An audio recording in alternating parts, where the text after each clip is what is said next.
Hello everyone, welcome to my YouTube channel. I hope you all are doing great and आप सबकी तैयारी चल रही होगी अच्छी। सो अगर आप डीएसएसबी के एस्पिरेंट हैं और आप डीएसएसबी टीजीटी हिंदी या फिर टीजीटी पीजीटी पीआरटी या फिर किसी भी और नॉन टीचिंग सब्जेक्ट की तैयारी कर रहे हैं तो ये वीडियो आपके लिए काफ़ी हेल्पफुल है। बिकॉज आज की इस क्लास में हम डिस्कस करने वाले हैं डीएसएसबी के 2025 के एग्ज़ाम में पूछे गए सारे क्वेश्चंस।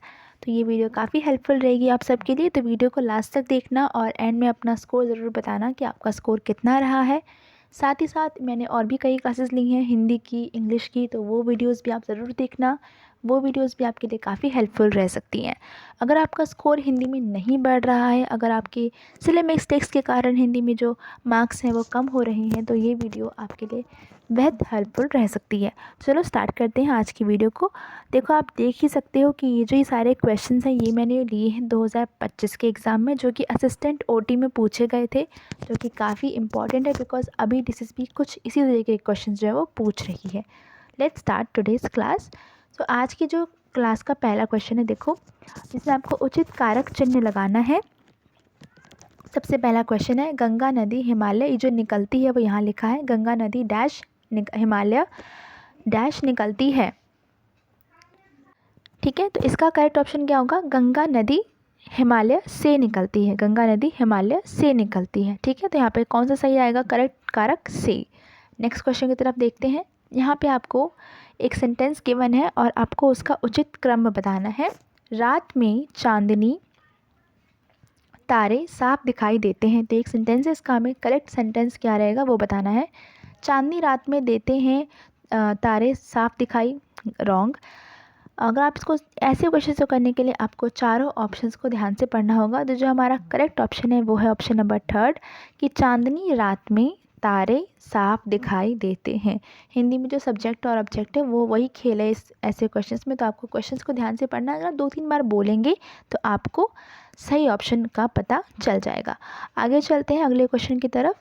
अगला क्वेश्चन है, यहाँ पे आपको अगेन एक शुद्ध वाक्य बताना है कि कौन सा इन चारों सेंटेंसेस में शुद्ध वाक्य है। याद रखना, शुद्ध वाक्य बताना है। ठीक है, संकट के समय धैर्य से काम लेना चाहिए। ओके, ठीक है। इस कविता पर अपनी टिप्पणी लिखो। ओके, ये एक सेंटेंस है। वह लड़का 16 बरस का हो गया, ये भी ठीक है। यह वाद विवाद प्रतियोगिता में प्रथम था। ओके, अगर आप इन सारे ऑप्शंस को एक बार में पढ़ेंगे तो आपको ये सारे ही ऑप्शन सही लगेंगे, है ना। लेकिन अगर आप इस क्वेश्चन को ध्यान से देखेंगे तो आप देखिए यहाँ पे जो टिप्पणी शब्द का वर्ड लिखा है ये गलत है। ऐसे क्वेश्चंस में आपको सारे ही मिस्टेक्स देखनी है, वर्तनी की, क्रिया की, विशेषण की, संज्ञा की, सबकी। ठीक है, तो जो ये टिप्पणी है वो गलत लिखा है। यहाँ पे ड़ की जगह क्या आना चाहिए था? न आना चाहिए था। वह लड़का 16 बरस का हो गया। बरस हम ऐसे कहने में कह देते हैं, बट होता क्या है असली में? वर्ष। ठीक है, तो ये एक मिस्टेक होगी यहाँ सेंटेंस में। वह बाद बी वाद लिखा है यहाँ पे, बेसिकली वाद विवाद होता है, व आता है ब की जगह। तो जो हमारा करेक्ट सेंटेंस है वो है पहला वाला, संकट के समय धैर्य से काम लेना चाहिए। इस सेंटेंस में कोई भी क्रिया, संज्ञा, वर्तनी, कोई भी मिस्टेक नहीं है। ठीक है, आगे चलते हैं। हमें अगेन एक सेंटेंस दिया है जहाँ पे हमें शुद्ध वाक्य चुनना है। ये भी सेंटेंस काफ़ी लोगों को गलत हो सकता है बिकॉज काफ़ी कंफ्यूजिंग ऑप्शंस यहाँ भी दे रखे हैं। तो देखो, पहला क्वेश्चन है, आज मेरा मंगल का व्रत है। तो वही बेसिकली देखिए, आप अगर आप ध्यान से देखेंगे तो ये व्रत शब्द है वही गलत लिखा है। असली क्या होता है? व्रत। ठीक है, व आता है ब की जगह। वह मेरा घनिष्ठ मित्र है। जब भी हम किसी से मित्रता की बात करते हैं, जो कि वो मेरा बहुत ही अच्छा मित्र है, गहरा मित्र है, तो हम घनिष्ठ नहीं घनिष्ठ शब्द का प्रयोग करते हैं। ठीक है, घनिष्ठ शब्द का प्रयोग करते हैं। घनिष्ठ का मतलब होता है गहरा, सच्चा, अच्छा मित्र है, बहुत मेरा पक्का दोस्त है। ठीक है, घनिष्ठ नहीं घनिष्ठ आएगा, ठ आएगा, सही शब्द होगा। ये वो गलत हो गया।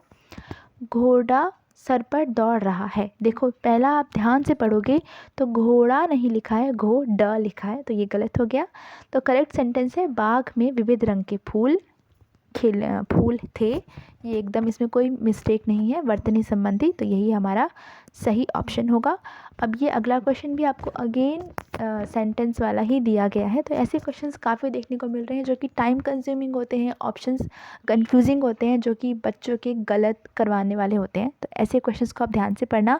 ये क्वेश्चन इसलिए आपका होमवर्क है, आप इस क्वेश्चन को पढ़ सकते हो और इसका आंसर जो है वो कमेंट कर सकते हो मुझे, ठीक है। क्वेश्चन को ध्यान से देख लो और इसका आंसर कमेंट करना क्या आ सकता है, ठीक है। आगे चलते हैं अगले क्वेश्चन की तरफ। अगला क्वेश्चन हमें उचित कारक से बताना है। देखिए क्वेश्चन जो है वो आसान है, बट इतनी सरल भी नहीं है कि आप बहुत आराम से कर दें। तो क्वेश्चन को ध्यान से, धैर्य से पढ़ना है, प्रश्न को 2-3 बार पढ़ना है और फिर टिक लगाना है, ठीक है। अब यहाँ पे आपको सिंपल कारक चिन्ह बताना है, कौन सा लगा है। मोहन ब्राह्मण डैश दान देता है, तो ब्राह्मण से दान देता है, नहीं। की नहीं, ने नहीं, के लिए दान देता है, ब्राह्मण के लिए दान देता है, ठीक है। ब्राह्मण ने नहीं होगा, से नहीं होगा, की नहीं होगा, ब्राह्मण के लिए वो दान देता है, ठीक है। अगला क्वेश्चन है आपको अगेन कारक। देखिए कुछ चैप्टर्स हैं जो आपको हमेशा आ रहे हैं, जैसे कि कारक हो गया और क्रिया विशेषण हो गया, वो भी काफ़ी इंपॉर्टेंट है। विलोम शब्द है, पर्यायवाची, तो सारी ऑब्वियस चीज़ें हैं जो पेपर में पूछी जा रही हैं, ठीक है। अगला क्वेश्चन है जो कि आपको अगेन एक कारक है, एक बहुत ही आसान है कि मेज पर पुस्तक रखी है, इसमें कुछ भी मुश्किल नहीं है, ठीक है। आगे चलते हैं। 30 मार खान एक मुहावरा है, उसका अर्थ आपको बताना है। तो अधिक ज्ञानी बनना, हंसी मजाक करना, मूर्ति बनाना या फिर 30 को मार गिराना। तो इसका सही ऑप्शन होगा वो अधिक ज्ञानी बनना। 30 मार खान का मतलब होता है जब आप बहुत ज़्यादा शो ऑफ करो कि हम तो बहुत ज़्यादा ज्ञानी हैं, हम तो बहुत बुद्धिमान हैं, बट एक्चुअल में आप हो एक बहुत बड़े मूर्ख। ज़्यादा 30 मार खां बनने की ज़रूरत नहीं है। हिंदी में ओवर कॉन्फिडेंस होने की ज़रूरत नहीं है। हिंदी सबको ले डूबती है कई बार, तो इसलिए हिंदी को बहुत आराम से करना है, शांति से और ठंडे दिमाग से, तभी आपके 20 में से 20 नंबर हिंदी में आएंगे, ठीक है। अगेन आपको ये बहुत बहुत इंपॉर्टेंट क्वेश्चन है, इस शब्द को आप याद कर लेना, लिटरली मैं कह रही हूँ याद कर लेना, दिमाग में घुसा लेना, ठीक है।